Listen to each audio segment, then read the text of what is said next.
Hey everybody, welcome to another exciting edition of Javier in the Air.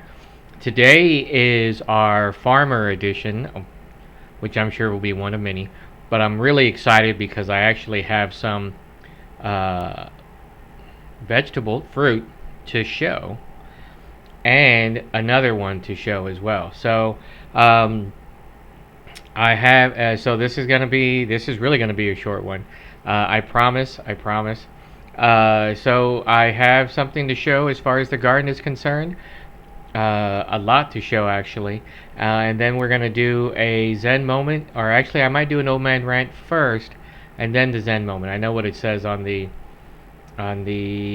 title, but I think I might switch it now. And I'm proud to say I'm actually a farmer now. The loosest sense of the term of what farmer means, because I'm not able to really feed anybody other than myself, and I haven't harvested yet, so it could wind up me not even harvesting anything. So we'll find out.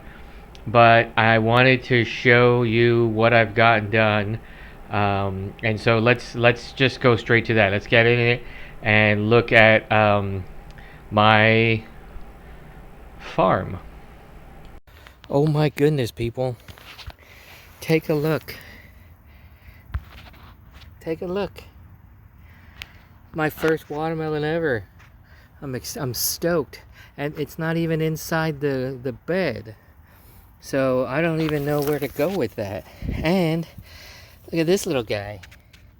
I just saw that right there too. Holy crap. I'm getting some good melonage.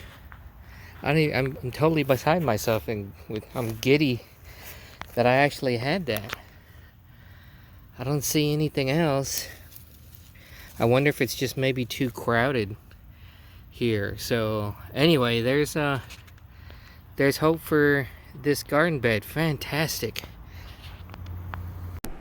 So there you go. How about that? So as of this morning, all those two, and I found a third one. I'll see if I have a picture of it here. But I have a third one as well. So 3 watermelons, and I'm not sure, because I had someone trace to see if they could find what quadrant the vine was coming from that the watermelons are fruiting off of.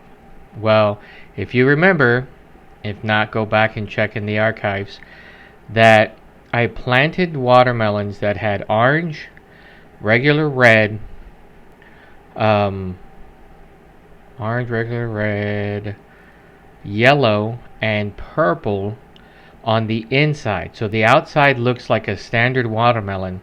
The inside has different colored meat, for a better sense, better sense of the word of a word, or better other word term.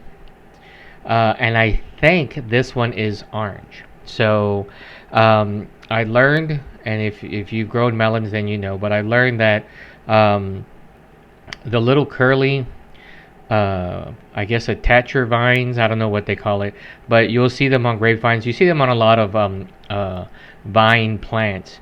Little curly cues that wind up wrapping around anything they can to get good lock onto, tied onto something, so that the vine will stay attached and they don't just whip in the breeze or in a strong windstorm or anything like that. They attach to something that hopefully would be steady. So I see that a lot with my grapevine. I hadn't seen it with my watermelons, but I have now. And so the rule is, when those little curlicues become brown and brittle and can snap off, then your fruit is ready to harvest. So that's supposed to be true for grapevines. It's supposed to be true for watermelons. So I know there's at least one of them that tracks to the orange. I think the second one that you see in the video does as well, and the third one I'm not sure. So maybe I can find. I know I'll find out by next podcast. But I'm really excited about that. I wasn't. I was totally surprised. I just went out there and watered, and I had been watering from a distance. Plus, that watermelon is on the other side. So when I was watering it, I was looking at the garden bed, and I wasn't looking around. So when I was mowing on Friday, I wanted to make sure I didn't hit any of the vines. So I happened to be looking, and I found those two, eventually the third one. So I found those three on the far side. So I don't know if where I have the garden beds now, if perhaps there's some combination of shade and sun so that that's where they're going to grow. I don't know. There's, as you saw in the video, my garden bed is pretty crammed with vines. So what I need to do is I need to figure out where the vines are, maybe pull some that aren't out of the box so that they go into the grass, and maybe they like the grass better to grow in. I don't know, as far as the fruit goes. And then clean up the box, because there are some vines that are in there that aren't giving flowers, and I think there's just too much stuff going on there. So I need to prune, and I already had pruned them before. We talked about that, but I think I didn't do enough, and so I need to give them more room to grow. Another thing they said is that when a vine gives a fruit, not only about the curlicues, but there's a little nubbin knot kind of in the vine itself, just past where the fruit is connected. And what you're supposed to do is snip the vine from that point on. Now I know for large farmers and you know that are churning out tons of this produce, that that may not be what you need to do. But when you're growing in a small garden bed like I'm doing, they say that's the way to go, because when you snip it, everything from that point is gone. And now, since the plant grows from its furthest tip out, it's going to drive all the chlorophyll and all the energy that's coming from that plant when I water it and when it gets sunlight, and it's going to go to the fruit itself. So it's going to make the fruit hopefully grow bigger. Now the one that the large one that you saw is about the size of my fist, and for those of you who don't know how big my fist is, it's pretty big. So think of a oblong baseball.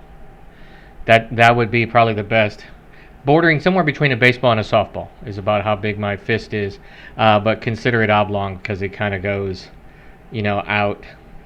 Anyway, so that was the excitement that I had for the watermelon. So then I said, you know what? I have carrots and I have loofah going. Maybe I can see something else. So let's take a look. And then here is my loofah. You can see really good. I need to water it again today, but it's looking fantastic. It's going everywhere too. I need to maybe do some pruning. I got to look up and do some more research on what do I do, because I want it to start, it's flowering, but what do I do with the rest of it? I want to see if I need to prune in order to drive the energy into the bulbs. So did you see that? So that is called vanilla loofah, and I'll show you in a minute why. So I looked up about how to prune and should you prune a loofah plant, and it has kind of the same things. It didn't have the little knobs or anything like that like the vines do. What it told me was that you could prune if you wanted, like some of the leaves and stuff like that, kind of like what they tell you about grapevines. So you want to leave some of the leaves there, because it does require some shade every now and then, even though it tells you it needs like 6 to 8 hours or 7 to 9 hours of sun. But you still want to let it have some shade. So you want the plants to get as much sun as possible. But for the loofah themselves, you want to give a little shade. So I need to trim some of the leaves off. And thing is, now again, kind of like what I was seeing with the watermelon. There's a lot of there's a lot of leaves there, and there's a lot of vines there. So I need to track down and see.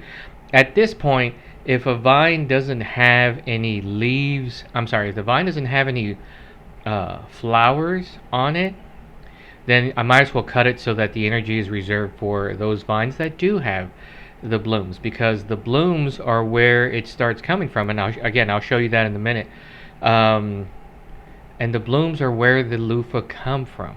So I want to make sure that the blooms stay healthy, and they eventually drive towards becoming a loofah. So now at this point, those blooms that you saw that kind of looked like they were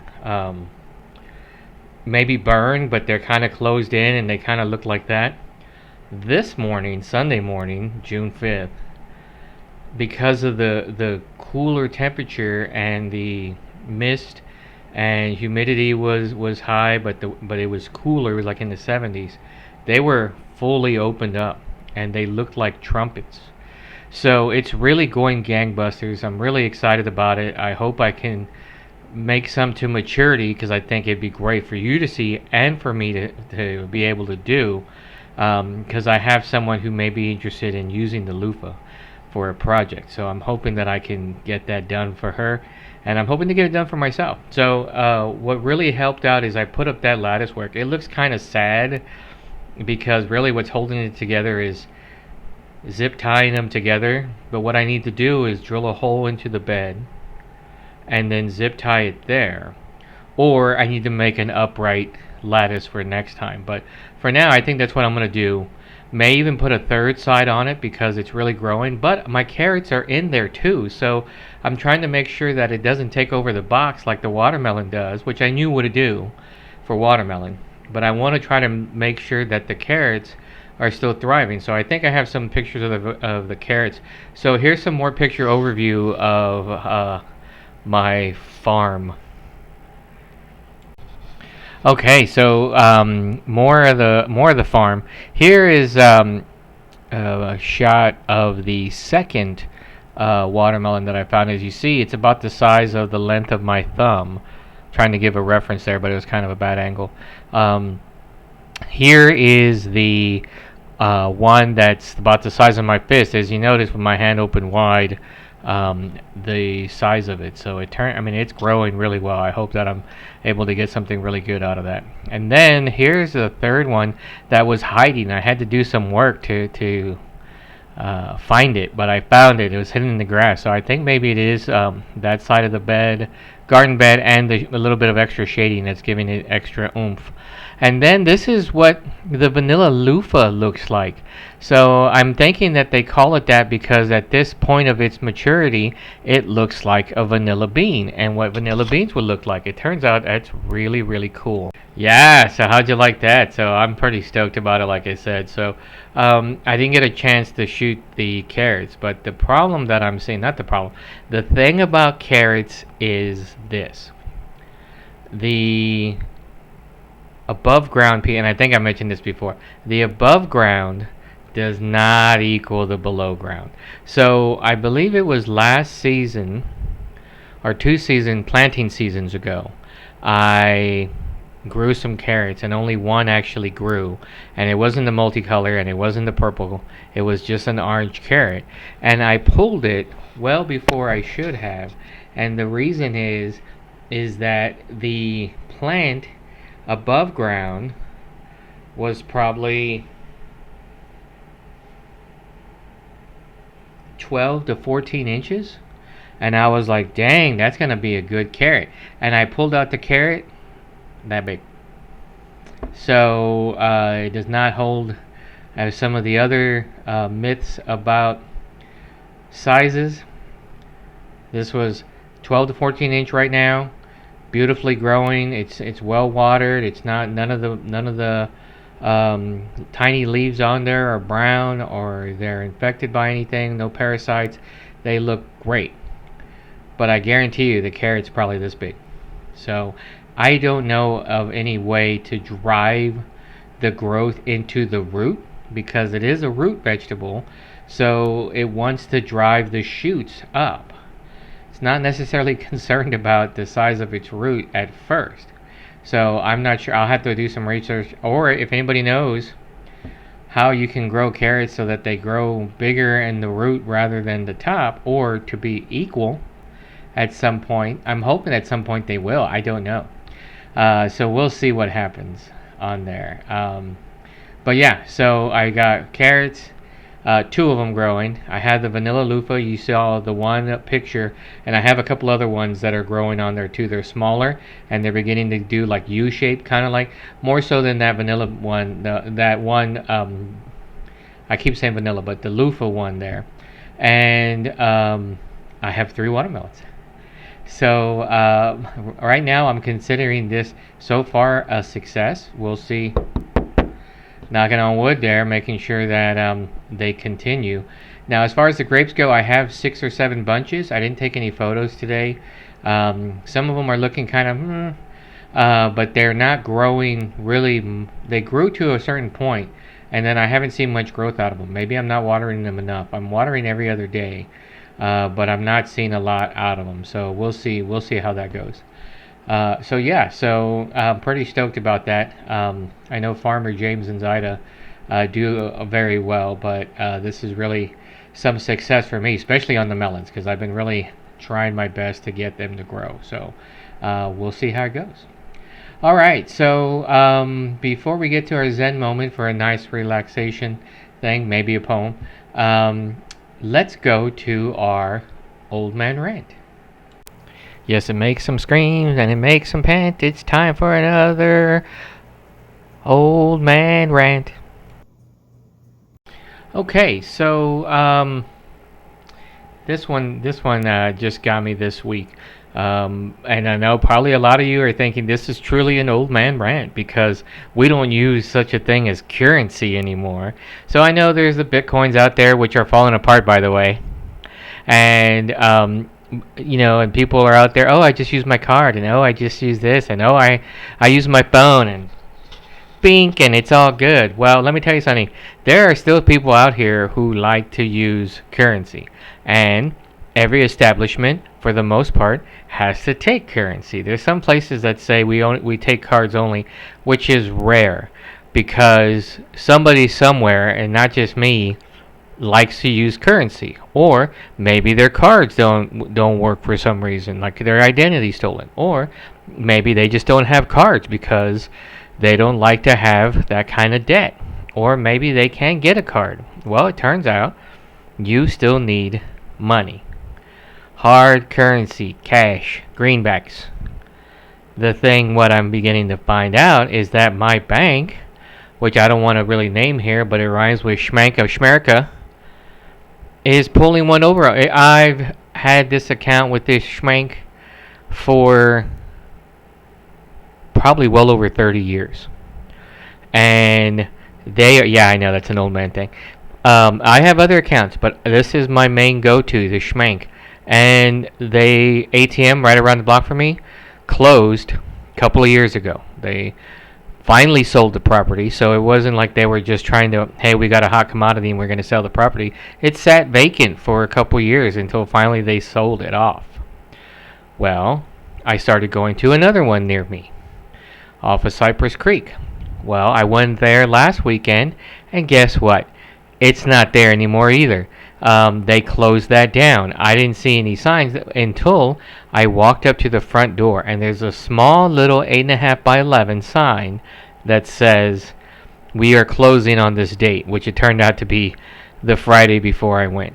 Now, I didn't get notification of it. It's funny how they can't seem to run a query to say how many people use this ATM and use this bank and have an account that we need to give notice to. No notice, nothing. Just close up shop. Well, that little 8.5 by 11. If you go up to the door, which I don't even go to the door anymore because for me, going inside is you're having to do something massive with your account. So yes, I use a card before Brother Rob says anything. I use a card to get money out because I like to have currency and I like to use it. Makes it easier when you buy lotto tickets. So that one's gone. Now it comes to find out that I've been told that the one I'm going to now, which is on the other side of Lowe's, that one's closing. And that's the closest one to me. So what's going to happen is that now I have to drive on the weekend or on my way home and go out of my way for the convenience of an ATM. Remember when ATMs were around every corner, around every block? It's rare now, and there's a huge surcharge if it's not your bank's ATM. So this is kind of getting ridiculous, but most people like to use their cards, and that's fine. I still like to use currency here and there, and I'm finding it more and more being put out to try to get it. And since we still use currency, and it's still the what we as an economy are on. I find that we need to have that currency readily available to be able to get out of your account in some way, shape, or form. So this is getting ridiculous. I don't know. Maybe by tomorrow that one may not be available anymore. And then I'm gonna have to drive like a like Mad Max just to find an ATM. So hold on to your currency. You know, don't if you have an ATM and you can get it, let me know because I find it hard to believe I can find very few of them. But still, currency still works. You can still use it, and when the cards don't work, like some of the machines I've seen around, which they don't seem to upkeep very well, then you're out of luck, aren't you? Because then if you don't have currency, you can't buy any services. There you go. Funny how that is. Well, it looks like Old Man Rant Hav had a little bit to talk about, huh? So that's how it goes.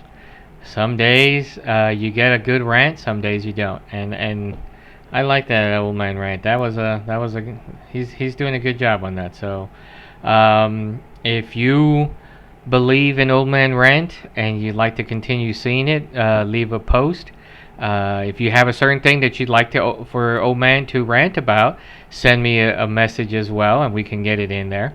If you don't like it, I know I already have one person voted. You don't have to vote again, ma. Then we'll tally the votes after a while and see which way to go, and then maybe we'll introduce something else.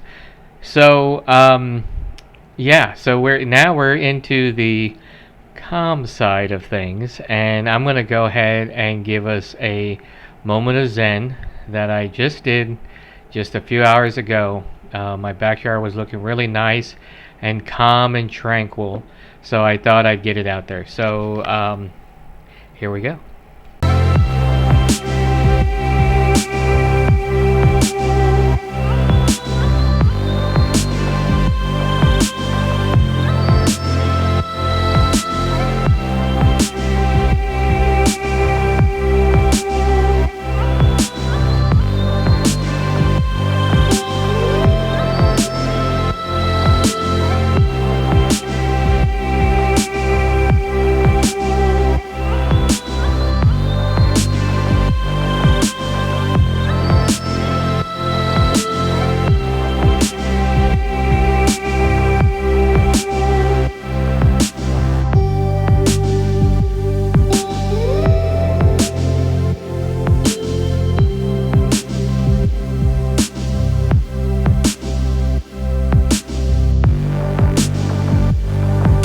There we go. Very nice, very nice. So, that was called Perfect Muse by Black Goldie.